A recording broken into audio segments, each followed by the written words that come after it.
पाकिस्तान ने जदीद तरीन नेविगेशन निज़ाम से लेस फतह-2 गाइडेड मिसाइल का कामयाब तजर्बा किया है। गाइडेड मिसाइल एक ऐसा मिसाइल होता है जिसे आप दौरान परवाज भी कंट्रोल कर सकते हैं और अपना हदफ तब्दील भी कर सकते हैं। इसके ज़रिए दुश्मन के लिए बहुत मुश्किल हो जाता है इस मिसाइल को टारगेट करके न्यूट्रलाइज करना। और इस सिस्टम के क्या फ़ायदे हैं इससे आपसे डिस्कस करेंगे। जबकि आज की दूसरी खबर, नादरा ने लोगों की फलाह के लिए एक अच्छा कदम उठाया है। मुल्क भर में मौजूद 83 जनरल पोस्ट ऑफिस, जो बड़े बड़े पोस्ट ऑफिस हैं, और डाकखानों को नॉमिनेट कर दिया है। वहाँ जाकर भी आप अपने पुराने या गुमे हुए शनाख्ती कार्ड की तजदीद करवा सकते हैं, तरमीम करवा सकते हैं, और ये बुनियादी चीज़ें वहाँ हो सकती हैं क्योंकि पाकिस्तान में शनाख्ती कार्ड होल्डर्स की तादाद 12 करोड़ से ज़ायद हो चुकी है।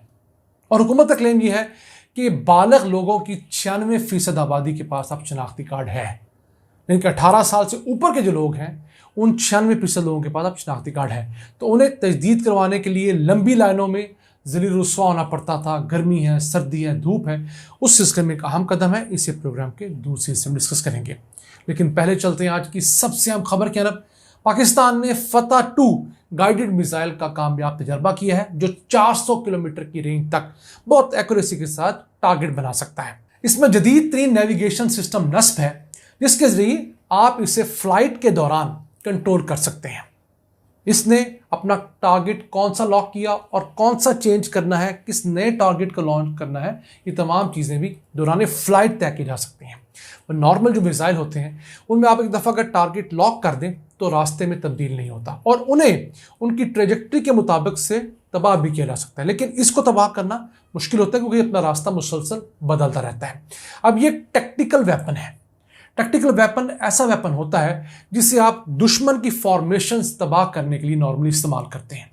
इसकी रेंज 400 किलोमीटर इसलिए रखी गई है कि अगर खुदा न खास्ता कभी पाकिस्तान की इंडिया के साथ जंग हो और इंडिया हमारे बॉर्डर के इर्द गिर्द अपने वाली साइड पर भी अपनी फ़ौज के मुख्तलिफ कैंप लगाए, फॉर्मेशन जमा करें, तो हम उनकी उन फॉर्मेशंस को तबाह करें। अब इन मिसाइल्स का फ़ायदा क्या होता है, इन्हें आप अपनी सरहद से इर्द गिर्द इस्तेमाल करते हैं और फिर उस एक ख़ास एरिया को तबाह करना मकसूद होता है जिसके अंदर मिलिट्री इंस्टॉलेशंस होती हैं।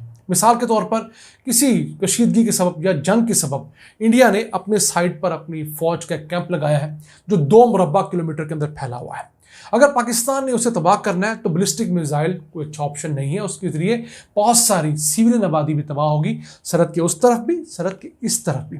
तो ये जो टैक्टिकल मिसाइल होते हैं इसके ज़रिए आप बहुत कंट्रोल्ड लेवल पर एक मिसाइल गिराते हैं, कम दूरी वाला, और वो उसी 1, 2, 3 मुरब्बा किलोमीटर के एरिए को ही हर्ट करता है, तबाह करता है। जो असेंबली एरिया होता है, जहाँ आर्टिलरी होती है, तोपखाना होता है, टैंक्स होते हैं, बारूद रखा होता है। तो ये आजकल के मॉडर्न वॉरफेयर के अंदर बहुत अच्छा मिसाइल सिस्टम तस्वर किया जाता है। अब पाकिस्तान फतह की मुख्तलिफ रेंजेस पे काम कर रहा है। फतह-2 का भी कामयाब तजर्बा है जिसे पाक आर्मी को दे दिया गया है, आर्टिलरी डिवीजन के हवाले कर दिया गया है, यानी कि अब ये आर्मी के अंडर सर्विस आ चुका है। इसके अलावा इसका जो सबसे हाईएस्ट वर्जन है वो फतह-4 है जो 700 किलोमीटर तक मार कर सकता है। अब मुख्तलिफ किस्म के मैं बता चुका वेपन्स होते हैं, कोई बैलिस्टिक मिसाइल होते हैं, कोई इंटरकॉन्टिनेंटल होते हैं जो दूसरे बड़े आज़मों तक मारने के लिए होते हैं। उनके मकासद और हैं, इस मिसाइल के मकासद और हैं, और इसके ज़रिए फ़ौजें अपना दिफा मजबूत करती हैं और दुश्मन को हर्ट करने में ज़्यादा एक्यूरेसी दिखाती हैं। इंडिया का बेसिकली एक नया जो डॉक्ट्रिन आया था उसमें यह था कि अगर खुदा न खास्ता पाकिस्तान के साथ जंग शुरू होती है तो इंडिया उस जंग को पूरे बॉर्डर पर फैला देगा। यानी अगर हमारा और इंडिया का बॉर्डर 1000 किलोमीटर ज़्यादा तवील है तो सारे के ऊपर जो है इंडिया अटैक करेगा। उसका हल पाकिस्तान ने अब ये निकाला कि पाकिस्तान इस तरह के टैक्टिकल वेपन्स डेवलप कर रहा है जिसके अंदर इवन न्यूक्लियर भी है।